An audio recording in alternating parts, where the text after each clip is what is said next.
이제 말씀 보시겠습니다. 로마서 3장 25절로 27절.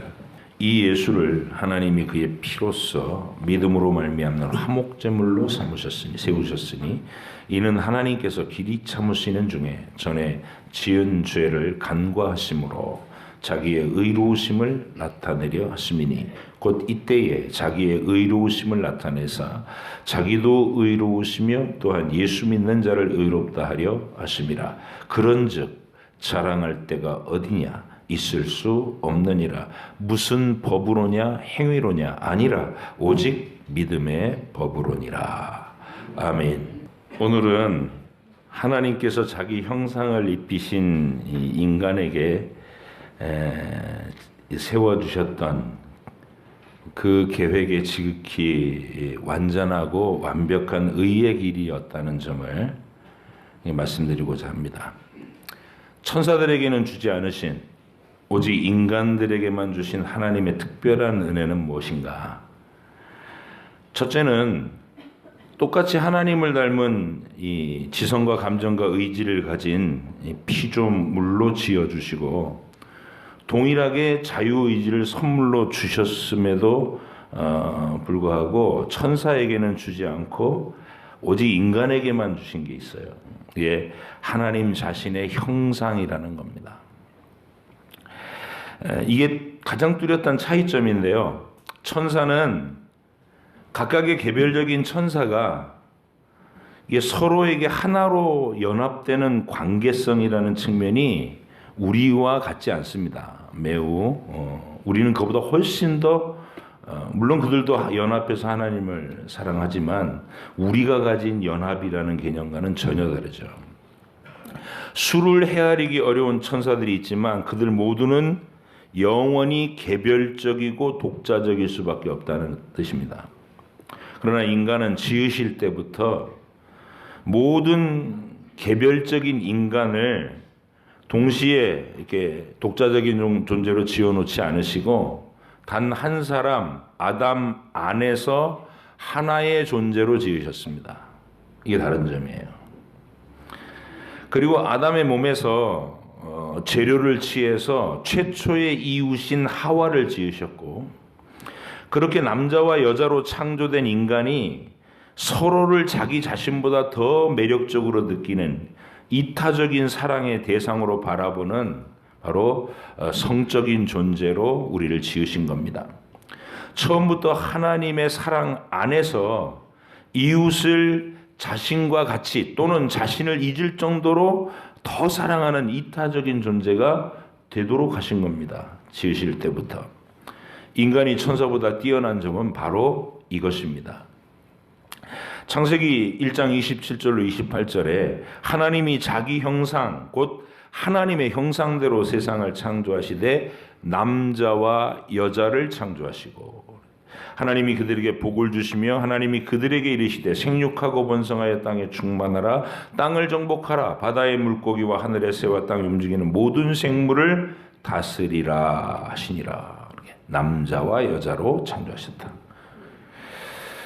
2장 22절로 25절에 아담이 하와를 하나님이 만드셔서 데리고 오니까 이렇게 고백합니다. 여호와 하나님이 아담에게 취하신 그 갈빗대로 여자를 만드시고 그를 아담에게로 이끌어 오시니 아담이 이르되 이는 내 뼈 중에 뼈요 살 중에 살이다. 최고다 이 말이죠. 나보다 더.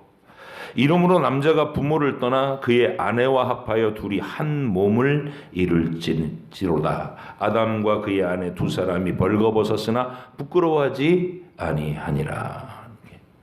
바로 이렇게 마음으로 서로 갈망하고 한 몸으로 연합되어 또다시 새로운 생명을 탄생시키고 남편과 아내 모두 그 새로운 생명에게도 자신들보다 더 뜨거운 희생의 사랑을 쏟아붓도록 지으신 존재. 그게 인간입니다. 천사들에게는 전혀 없는 가족관계가 있다는 거예요.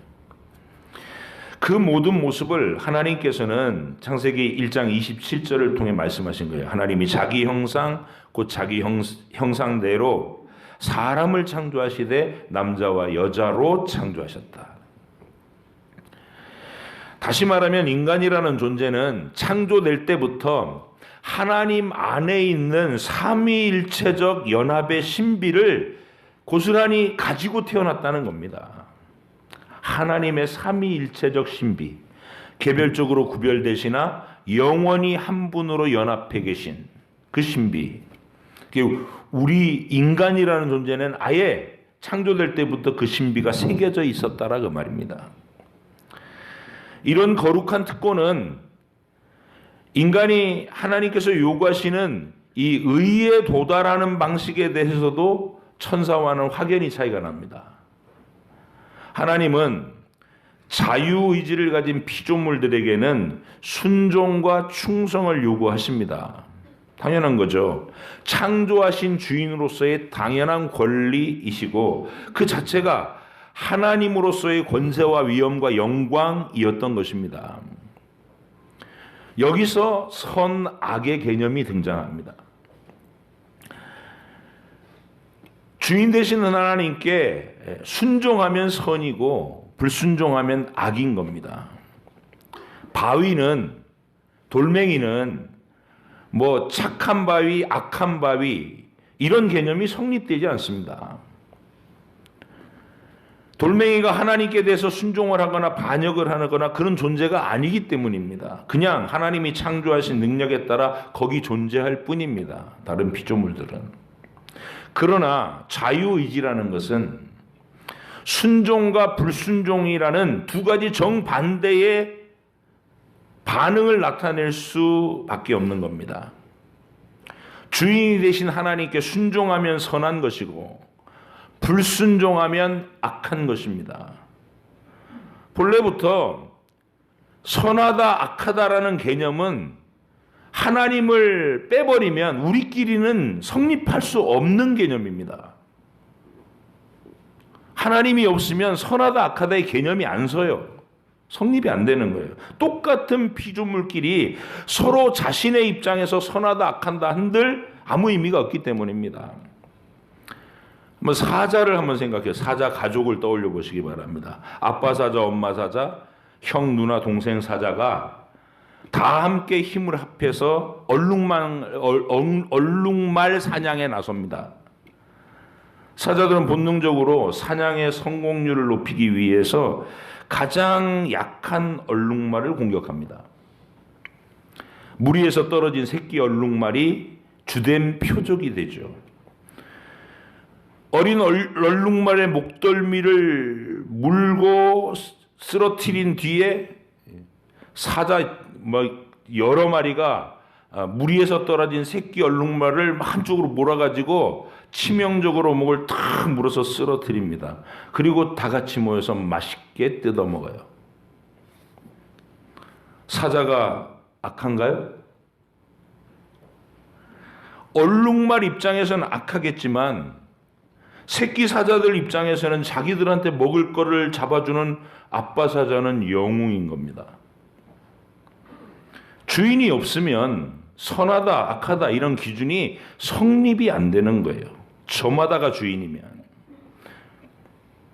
그러나 주인이 있는 애견을 한번 생각해 보세요.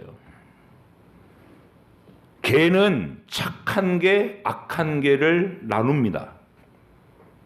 왜 그럴까요? 주인과의 관계에서 복종을 잘하는 개는 착한 개고 주인을 공격하거나 주인의 이웃을 공격하는 개는 악한 개죠. 관계성이 있기 때문에 주인과의 관계성. 그렇게 문제가 있는 개들이 있죠. 무는 버릇이 있는 개들. 그런 문제 있는 개들은 강형욱 훈련사에게 교정 훈련을 받습니다. 하지만 주인과 이웃을 물어뜯는 본능이 그 탁월한 그 훈련사의 어떤 훈련을 통해서도 교정되지 않을 때 훈련사가 이런 말을 합니다. 안락사를 권합니다. 악하다는 것에는 이렇게 심판의 개념이 도입될 수밖에 없는 것입니다. 자, 다시 천사와 인간으로 돌아와 보세요. 천사는 하나님께 순종하면 선한 천사, 하나님께 불순종해서 제멋대로 하고 싶어 하면 그쪽을 선택하면 악한 천사입니다. 인간도 마찬가지죠.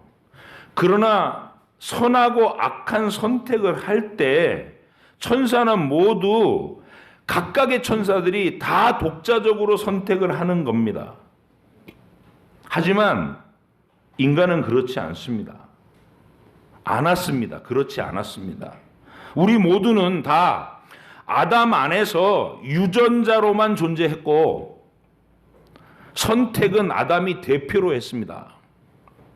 그리고 아담이 하나님께 불순종하고 자기 마음대로 살겠다고 선택하는 그 순간 우리 모두는 아담 안에서 같이 악한 존재로 변질되고 말았습니다. 여기부터가 중요합니다. 천사들 중에 일부는 타락했습니다. 성경은 천사들의 3분의 1 정도가 가장 힘센 천사였던 사탄의 반역에 동조해서 타락했다고 알려주고 있습니다. 우리에게. 그런데 아직 타락하지 않은 천사들은 어떨까요? 그 생각해 본 적 있으십니까? 아직 타락 안 한 천사. 그들은 영원히 스스로의 선과 악을 선택해야 된다는 숙명을 가지고 있는 것입니다. 아직은 타락하지 않았지만 언젠가는 타락하면 그들도 심판을 받아야 되는 거예요. 그러니까 언제든 타락할 수 있는 가능성을 가지고 있다는 점에서 천사는 어떤 의미에서는 굉장히 불안정한 존재라는 겁니다. 영원히. 그러나 우리 인간은 전혀 다릅니다. 우리는 이미 타락해서 부패한 상태에서 시작했습니다. 하나님은 심판의 대상으로 전락해버린 인류 가운데서 하나님의 신비롭고 완전하신 방법으로 영원히 다시 타락할 가능성이 없어진 새롭게 창조된 구원받은 인류라고 하는 새 피조물을 만드신 겁니다. 이게 하나님의 위대하신 점이에요. 망가져버린 인류 가운데서. 하나님의 방법은 부패되고 쓸모없어지고 심판의 대상이 되어 영원한 진노의 감옥에 갇혀야 될 인류에게 하나님 자신을 내어주는 방식으로 구원을 이루신 겁니다. 아버지 하나님과 영원히 동등하신 아들 하나님이 성령의 능력을 통해서 새로운 인류의 대표가 되셔서 타락한 인간 세상으로 내려오신 겁니다. 하나님이. 아버지 하나님과 영원하고 완전한 사랑으로 하나이셨던 아들 하나님은 인간이 되신 후에도, 내려오신 후에도 그 영원하고 완전한 사랑에 조금도 균열이 없이, 틈이 없이 완전하게 하나로 일치되었고 아버지께 완전하게 순종하셨습니다. 예수님은 영원하신 하늘 보좌 우편에 계실 때도 그랬고 인간이 되신 후에도 여전히 아버지와 나는 하나다라고 선언할 수 있었습니다. 성경에서 위대한 선언입니다. 요한복음 10장 30절에 나와 아버지는 하나이니라. 우리 주님의 육성입니다. 이 의식이 얼마나 확고하셨던지 아버지 하나님을 어느 날 보게 해달라고 하는 빌립에게 이렇게 대답하셨습니다. 요한복음 14장 9절로 10절에 예수께서 이르시되 빌립아 내가 이렇게 오래 너희와 함께 있으되 네가 나를 알지 못하느냐? 나를 본 자는 아버지를 보았거늘 어찌하여 아버지를 보이라 하느냐? 내가 아버지 안에 있고 아버지는 내 안에 계신 것을 네가 믿지 아니하느냐? 내가 너희에게 이르는 말은 스스로 하는 것이 아니라 아버지께서 내 안에 계셔서 그의 일을 하시는 것이라. 예수님이 아버지 아바타라는 얘기가 아닙니다. 꼭두각시라는 그런 얘기가 아닙니다. 영원하신 아버지와 영원하신 아들이 마음이 완전히 하나이셔서 서로 조금도 차이가 없이 조금도 틈도 없이 온전한 마음으로 서로가 같은 마음을 가지셨다는 뜻입니다. 예수님은 이 말씀을 하신 후에 구원받은 너희들도 예수님과 나와 하나로 연합되어서 내가 태초에 아버지와 함께 가셨던 그 삼위일체로서의 영원한 연합의 사랑 속으로 너희를 참여하게 할 것이다. 이런 위대한 계획을 발표하십니다. 어마어마한 거예요, 얘기가. 요한복음 17장 같은 장에 21절로 22절 같이 한번 읽어보실게요. 시작. 아버지여, 아버지께서 내 안에 내가 아버지 안에 있는 것 같이 그들도 저들도 다 하나가 되어 우리 안에 있게 하사 세상으로 아버지께서 나를 보내신 것을 믿게 하옵소서. 내게 주신 영광을 내가 그들에게도 주었사오니 이는 우리가 하나가 된 것 같이 그들도 하나가 되게 하려 함이니이다. 그냥 죽으면 좋은 데 가는 그런 게 아니에요. 영원하신 하나님의 삼위일체적 그 관계 속에 우리가 예수님과 한 몸이 돼서 아버지 하나님, 성령 하나님과 영원한 사랑의 교제를 계속 누리겠다는 거예요. 어느 천사에게도 이런 말씀을 하신 적이 없습니다. 하나님 아버지께서는 타락하여 심판의 대상으로 전락해버린 우리를 이 영원한 사랑에 참여시키기 위해서 그 완전하신 아들 하나님을 우리를 위한 화목제물로 내놓으신 거예요. 그것이 오늘의 본문은 내용입니다. 25절 26절 이제 같이 읽어보실게요. 시작. 이 예수를 하나님이 그의 피로써 믿음으로 말미암는 화목제물로 세우셨으니 이는 하나님께서 길이 참으시는 중에 전에 지은 죄를 간과하심으로 자기의 의로우심을 나타내려 하심이니 곧 이때에 자기의 의로우심을 나타내사 자기도 의로우시며 또한 예수 믿는 자를 의롭다 하려 하심이라. 간과한다는 게 뭡니까? 보고도 보지 않은 걸로 하시겠다는 거예요. 우리가 죄인인 걸 알아. 반드시 심판을 쏟아부어야 될 대상인데 그 심판을 쏟아부을 대상 대신에 아들에게 쏟아부으시고 우리의 죄는 덮으시겠다는 거예요. 지나가시겠다는 거예요. 심판하지 않고. 이게 작은 은혜입니까? 우리는 더 이상 타락할지 본분을 지킬지 정해지지 않는 그런 불안정한 가변적인 존재들이 아닙니다. 우리는 이미 타락해서 죄 아래 질퍽거릴 뿐이었던 자들이었어요. 여전히 죄인이고. 그런데 하나님께서 그런 우리를 심판하지 않고 영원히 돌보시며 사랑으로 이끌어서 하나님 차원의 거룩하고 순전한 모습으로까지 자라가게 하실 계획을 위해서 그냥 너 사면해 줄게 이러면 하나님이 범법자가 되니까 아들을 화목 제물로 내놓으셨다는 겁니다. 그리고 그에게 우리에게 쏟을 모든 진노를 한 몸에 다 쏟아 부으신 것, 그것이 십자가의 죽으심입니다. 그래서 우리를 사면하시는 것이 하나님 자신의 기준에서도 불법이 아닌 것으로 만드신 거예요. 하나님 자신도 의롭다 여김을 받으시고 또 자격 없는 우리에게도 분명히 우린 죄인입니다만 누군가가 너 죄인이잖아, 심판받아야 되잖아, 그렇게 얘기하면 하나님이 아니 내가 다 처리했다, 내 아들이 대신 죽었다, 이들은 죄 없다고 선언받을 것이다, 석방하라. 그렇게 사면받는 우리도 누구에게나도 비난받거나 정죄당하지 않고 의롭다고 인정받을 수 있도록 아들 하나님을 화목제물로 삼으셨다는 것입니다. 이제 우리는 피조물임에도 불구하고 영원토록 불안정하지 않은 확고한 의를 가지게 되었습니다. 우리의 부족한 부분은 언제나 예수님의 완전한 의로 채우심을 받을 것이기 때문에 우리는 불안정하지 않습니다.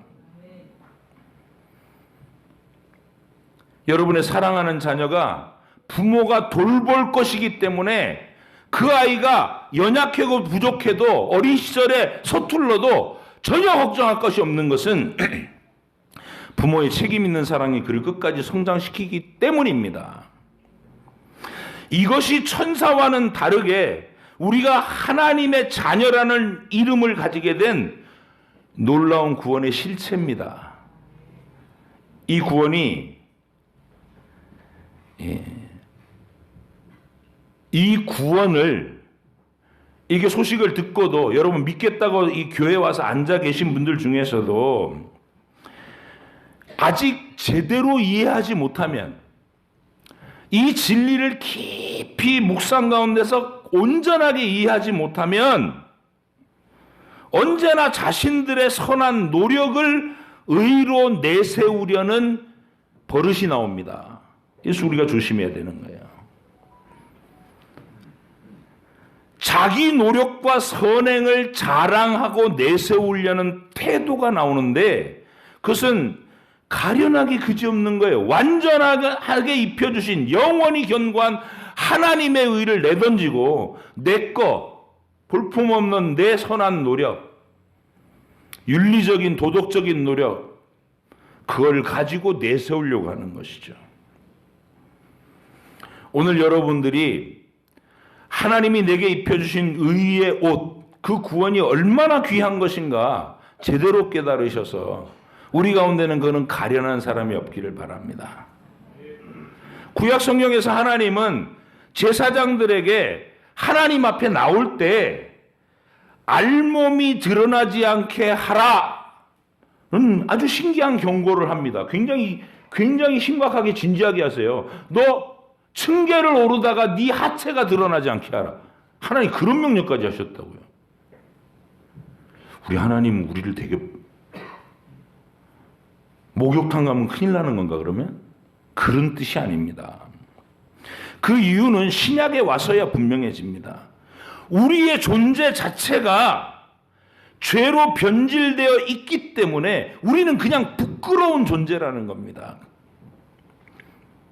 제사장들의 알몸은 거룩한 성의로 철저히 가리도록 되어 있습니다. 속옷과 겉옷을 겹겹이 끼워서 가립니다. 우리는 그것이 예수님을 통해 입혀주신 오늘 설명받은 의의 옷이라는 사실을 잘 알고 있습니다. 우리가 누군가를 대할 때 자기가 철저히 지킨 것들, 도덕적인 노력, 윤리적인 선행을 의지해서 그걸로 떳떳해하고 그걸로 다른 사람을 판단하고 정죄하고 지적하려고 한다면 사실은 발가벗은 채로 옷 입은 사람을 비웃고 조롱하는 모습과 똑같은 거예요.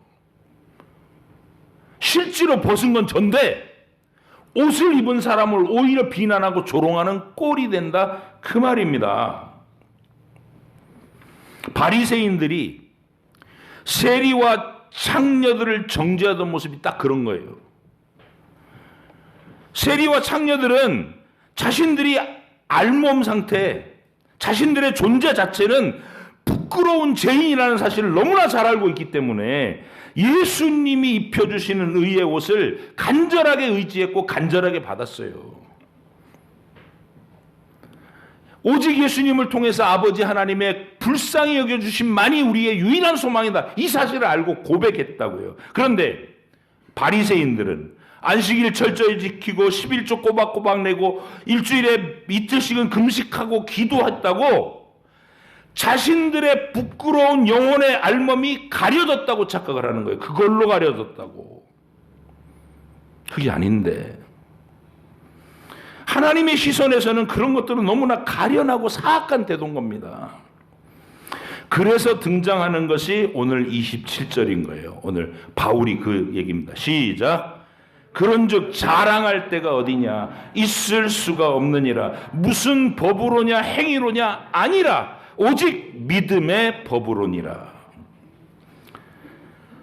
신앙생활을 잘한다는 것은 바리새인들처럼 사람들 눈에 옳게 보이는 행위로 자신을 포장하고 떳떳해하는 태도를 가지는 것이 결코 아닙니다. 우리는 용서받은 세리와 같은 태도를 일평생 유지할 수 있어야 됩니다. 나는 항상 부족하고 부끄러운 죄인일 뿐이오니 주의 옷으로 나를 가려 주옵소서. 이게 진심이어야 되는 거예요. 그리고 다른 사람을 볼 때에도 내 눈에 보이는 부분만 보고 함부로 판단하지 않아야 합니다. 압살롬과 아히도벨이 다윗을 바라본 눈이 바로 그 눈입니다. 육신적인 눈, 믿음이 없는 눈, 진리를 모르는 눈이에요. 그들은 다윗의 도덕적인 허물을 항상 기억하면서 긴 세월 동안 그를 정죄하고 마침내 자기들이 심판을 해버리려고 했습니다. 너 같은 사악한 짓을 한 자는 왕이 돼서는 안 돼, 이러면서 죽이려고 했던 거예요. 하지만 그들의 그 불신앙의 눈에는 다윗이 하나님 앞에 울며 엎드려서 하나님의 용서를 구하면서 매일매일 하나님께서 입혀주시는 용서의 옷, 구원의 옷을 입기 위해서 또는 이미 입은 것을 날마다 나타내며 살았다는 사실, 그거를 못 본 겁니다. 범죄한 다윗만 봤지. 도덕과 윤리라는 이 알량한 옷은 아무리 두껍게 껴입어도 우리의 죄의 알몸을 하나님의 시선에서는 가려주지 못합니다. 왜냐하면 하나님은 겉모양, 우리의 짐짓 지은 표정, 꾸며낸 행동을 보시는 게 아니라 우리의 마음속 중심을 들여다보시기 때문이라고 합니다. 내 안에 뭐 들었는지 다 아신단 말이에요. 그래서 알량한 도덕과 윤리의 옷을 입고는 알몸이 가려지지가 않아요. 우리는 하나님 눈앞에 여전히 부끄러운 알몸입니다.